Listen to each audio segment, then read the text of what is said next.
ನನ್ನ ತಾಲೂಕಿನ ಜನ ನನ್ನ ಮೇಲೆ ವಿಶ್ವಾಸ ಇಟ್ಟಿದ್ದಾರೆ. ನನ್ನನ್ನು ಈ ಸಾರಿ ಗೆಲ್ಸ್ಕೋತಾರೆ. ಯಾವುದೇ ಸಿಂಬಲಲ್ಲೂ ಗೆಲ್ಸ್ಕೋತಾರೆ. ಅದರಲ್ಲಿ ನನಗೆ ಡೌಟೇ ಇಲ್ಲ.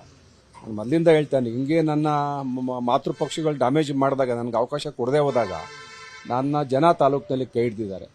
ಹಾಗಾಗಿ ಚುನಾವಣೆ ಸ್ಪರ್ಧೆ ಮಾಡಬೇಕು ಅಂತೇಳಿ ನಮ್ಮ ಸಮಾನ ಮನಸ್ಕಾರ ವೇದಿಕೆ ಅಂತೇಳಿ ನಮ್ಮ ತಾಲೂಕಿನ ರಾಜಕೀಯತರೆಲ್ಲ ಸೇರಿಕೊಂಡು ಒಂದು ವೇದಿಕೆ ಮಾಡ್ಕೊಂಡಿದ್ದಾರೆ. ಅವರೆಲ್ಲ ಇವತ್ತು ಹೇಳ್ತಾ ಇದ್ದಾರೆ, ಇಲ್ಲ ನೀವು ಸ್ಪರ್ಧೆ ಮಾಡಬೇಕು ಅಂತ. ಡಿ.ಕೆ. ಶಿವಕುಮಾರ್ ಹೇಳ್ತಾರೆ, ಅವರು ರಾಜಕೀಯ ತಂತ್ರಗಾರಿಕೆ ಮಾತಾಡ್ತಾರೆ. ಡಿ.ಕೆ. ಶಿವಕುಮಾರ್ ಅವರು ಯಾವ ಟೈಮಲ್ಲಿ ಏನೇನು ಮಾತಾಡಬೇಕು ಅಂತ ಅವ್ರು ಚೆನ್ನಾಗಿ ಅರ್ಥವ್ರೆ. ನನಗೂ ಕುಮಾರಸ್ವಾಮಿ ಅವ್ರಿಗೂ ಏನೋ ಭಿನ್ನಾಭಿಪ್ರಾಯ ಇದೆ. ಅದನ್ನು ಇನ್ನಷ್ಟು ಬಿರುಕು ಮೂಡಿಸುವ ಪ್ರಯತ್ನ ಮಾಡ್ತಾರೆ ಅಷ್ಟೇ.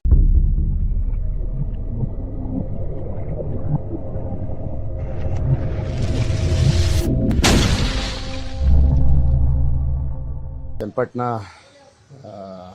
ವಿಧಾನಸಭೆಯ ಏನು ಉಪಚುನಾವಣೆ ಇದೆ, ಅದರಲ್ಲಿ ನಾನು ಒಬ್ಬ ಪ್ರಬಲ ಆಕಾಂಕ್ಷಿಯಾಗಿದ್ದೇನೆ.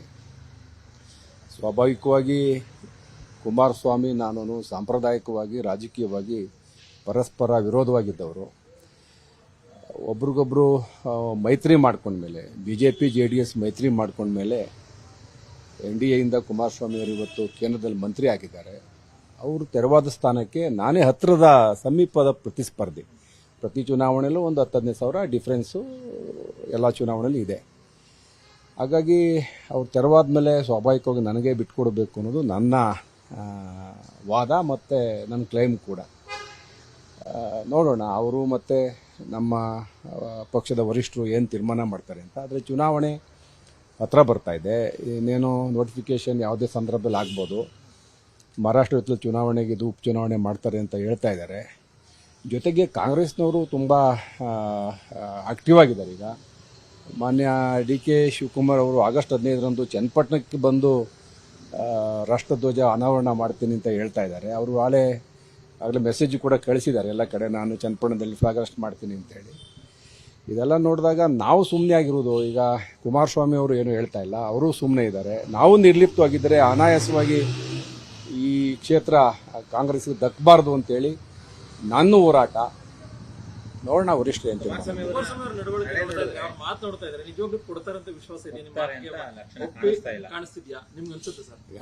ಕುಮಾರಸ್ವಾಮಿ ಅವರು ಮಾತು ಸ್ವಲ್ಪ ಮುಂಗೋಪ ಇರ್ಬೋದು, ಮಾತಾಡ್ಬೋದು.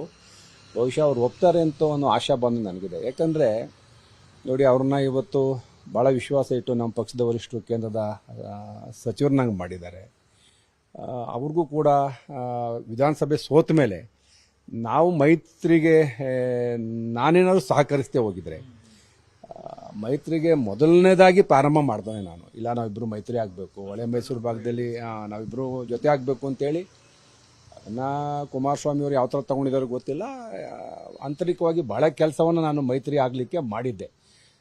ಪಕ್ಷದಲ್ಲಿ ನಮ್ಮ ಹಿರಿಯರೆಲ್ಲ ಮಾತಾಡ್ತಾ ಇಲ್ಲ ಮೈತ್ರಿ ಆಗಬೇಕು ಅಂತೇಳಿ ಮೊದಲನೇ ಅಧ್ಯಾಯ ಪ್ರಾರಂಭ ಮಾಡಿದವನೇ ನಾನು. ಅದು ಆಮೇಲೆ ಫಲ ಕೊಡ್ತು. ಮೈತ್ರಿ ಆದಮೇಲೆ ಅವ್ರಿಗೂ ಕೂಡ ಅನುಕೂಲ ಆಗಿದೆ. ರಾಜ್ಯದ ಜನತೆಯೂ ಕೂಡ ಮೈತ್ರಿ ಮುಂದುವರಿಬೇಕು ಅಂತ ಬಯಸ್ತಾ ಇದ್ದಾರೆ. ಈ ಸಂದರ್ಭದಲ್ಲಿ ನಾನು ಈ ಉದಾಹರಣೆಗೆ ಹಾಸನದಲ್ಲಿ ಈಗ ಒಬ್ಬರು ನಮ್ಮ ನಾಯಕರ ನಡವಳಿ ನೋಡಿದ್ದೀರಿ. ಹಾಸನದಲ್ಲಿ ಅವರು ಸಹಕರಿಸ್ತೇ ಹೋದದಕ್ಕೆ ನಮ್ಮ ಪಕ್ಷದ ಮುಖಂಡರುಗಳು ಹಾಸನದಲ್ಲಿ ಇವತ್ತು JDS ಪರಿಸ್ಥಿತಿ ನೀವು ನೋಡ್ತಾ ಇದ್ದೀರಿ. ನಾನು ಸಹಕರಿಸ್ತೇ ಹೋಗಿದ್ರೆ ಇಲ್ಲಿ ಏನಾಗ್ತಾ ಇತ್ತು ರಾಮನಗರದಲ್ಲಿ? ನಾನೇ ಅವ್ರನ್ನ ಪ್ರಥಮ ವಿರೋಧ ಮಾಡಿದವನು. ಅದೆಲ್ಲ ಬಿಟ್ಟು ರಾಜಕೀಯದಲ್ಲಿ ಪರಸ್ಪರ ದೋಷಾರೋಪಣೆ ಇರ್ತದೆ. ಅದಕ್ಕಿಂತ ಮಿಗಿಲಾದದ್ದು ಜನಗಳ ಹಿತ. ನಾವಿಬ್ಬರು ಒಂದಾಗಬೇಕು, ಈ ಒಂದು ರಾಜ್ಯದಲ್ಲಿ NDA ಸರ್ಕಾರ ಮಾಡಬೇಕು. ಈಗೆಲ್ಲ ಹಲವಾರು ಒಳ್ಳೆಯ ಆಲೋಚನೆಗಳು ಇಟ್ಕೊಂಡು ನಾನು ಮಾಡೋದು. ಕುಮಾರಸ್ವಾಮಿ ಒಪ್ತಾ ಇಲ್ಲ ಅಂತಂದ್ರೆ ನೋಡೋಣ. ಒಪ್ತಾ ಇದ್ರೆ ಏನ್ ಮಾಡಕ್ಕಾಗತ್ತೆ? ಈ ಬೆಳವಣಿಗೆ ಆಗಕ್ಕೆ ಮುಂಚಿತವಾಗಿ ಎಲ್ಲೊಂದ್ ಕಡೆ ಎಲ್ಲದಕ್ಕೂ ಕೂಡ ಕುಮಾರಸ್ವಾಮಿ ಯೋಗೇಶ್ವರ್ ಇಂಪಾರ್ಟೆಂಟ್, ಯೋಗೇಶ್ವರ್ ಮಾತು ಕೇಳಬೇಕು, ಅವ್ರು ಏನ್ ಹೇಳ್ತಾರೆ ಅದ್ರ ಮೇಲೆ ತೀರ್ಮಾನ ಅಂತ ಇದ್ರು.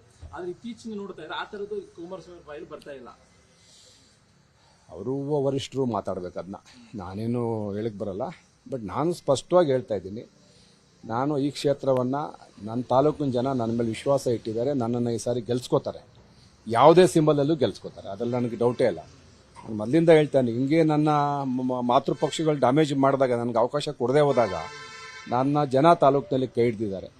ಹಾಗಾಗಿ ಚುನಾವಣೆ ಸ್ಪರ್ಧೆ ಮಾಡಬೇಕು ಅಂತೇಳಿ ನಮ್ಮ ಸಮಾನ ಮನಸ್ಕಾರ ವೇದಿಕೆ ಅಂತೇಳಿ ನಮ್ಮ ತಾಲೂಕಿನ ರಾಜಕೀಯತರೆಲ್ಲ ಸೇರಿಕೊಂಡು ಒಂದು ವೇದಿಕೆ ಮಾಡ್ಕೊಂಡಿದ್ದಾರೆ. ಅವರೆಲ್ಲ ಇವತ್ತು ಹೇಳ್ತಾ ಇದ್ದಾರೆ, ಇಲ್ಲ ನೀವು ಸ್ಪರ್ಧೆ ಮಾಡಬೇಕು ಅಂತ. ನಾನು ನನ್ನ ಮಾತೃಪಕ್ಷ ದೆಹಲಿಗೆ ಹೋಗ್ತೀನಿ, ನಮ್ಮ ಪಕ್ಷದ ವರಿಷ್ಠರನ್ನ ಎಲ್ಲರನ್ನೂ ಭೇಟಿ ಆಗ್ತೀನಿ. ಒಂದೇ ಭೇಟಿಯಲ್ಲಿ ಆಗಲ್ಲ, ಆಗಸ್ಟ್ 15 ಬಂದಿರೋದ್ರಿಂದ 16ನೇ ತಾರೀಕು ಆದಮೇಲೆ ಪುನಃ ಹೋಗ್ತೀವಿ. ನಮ್ಮ ರಾಜ್ಯದ ನಾಯಕರು ಕೂಡ ಭರವಸೆ ಕೊಟ್ಟಿದ್ದಾರೆ, ರಾಷ್ಟ್ರೀಯ ನಾಯಕರು ಕೂಡ ನಾನು ಮಾತಾಡಿದ್ದೀನಿ, ಎಲ್ಲರೂ ಬಾ ಅಂತ ಹೇಳಿದ್ದಾರೆ. ನೋಡೋಣ, ಅಲ್ಲಿ ಕುಮಾರಸ್ವಾಮಿ ಅವ್ರ ಮನಸ್ಸು ಬದಲಾಯಿಸ್ಬೋದು. ಅವ್ರು ಒಪ್ಕೊಂಡ್ರೆ ಸಂತೋಷ, ಒಪ್ಸ್ಕೋದಿದ್ರೆ ನೋಡೋಣ ಮುಂದಿನ ದಾರಿ. ಕಾಂಗ್ರೆಸ್ಸಿಂದ ಆಫರ್ ಇದೆಯಾ ಸರ್? ಇಲ್ಲ, ನಾನೇನು ಕಾಂಗ್ರೆಸ್ ಬಗ್ಗೆ ಆಲೋಚನೆ ಮಾಡಲಿಲ್ಲ, ಯಾರು ನನ್ನನ್ನು ಮಾತಾಡ್ಸಿಲ್ಲ. ಡಿ ಕೆ ಶಿವಕುಮಾರ್ ಹೇಳ್ತಾರಲ್ಲ ಸರ್, ಹಾಗಿದ್ರೆ ಯೋಗೇಶ್ ಅವರು ಡಿ ಕೆ ಶಿವಕುಮಾರ್ ಹೇಳ್ತಾರೆ, ಅವ್ರು ರಾಜಕೀಯ ತಂತ್ರಗಾರಿಕೆ ಮಾತಾಡ್ತಾರೆ. ಡಿ ಕೆ ಶಿವಕುಮಾರ್ ಅವರು ಯಾವ ಟೈಮಲ್ಲಿ ಏನೇನು ಮಾತಾಡಬೇಕು ಅಂತ ಅವ್ರು ಚೆನ್ನಾಗಿ ಅರ್ಥವ್ರೆ. ನನಗೂ ಕುಮಾರಸ್ವಾಮಿ ಅವ್ರಿಗೂ ಏನೋ ಭಿನ್ನಾಭಿಪ್ರಾಯ ಇದೆ, ಅದನ್ನು ಇನ್ನಷ್ಟು ಬಿರುಕು ಮೂಡಿಸುವ ಒಂದು ಪ್ರಯತ್ನ ಮಾಡ್ತಾರೆ ಅಷ್ಟೇ.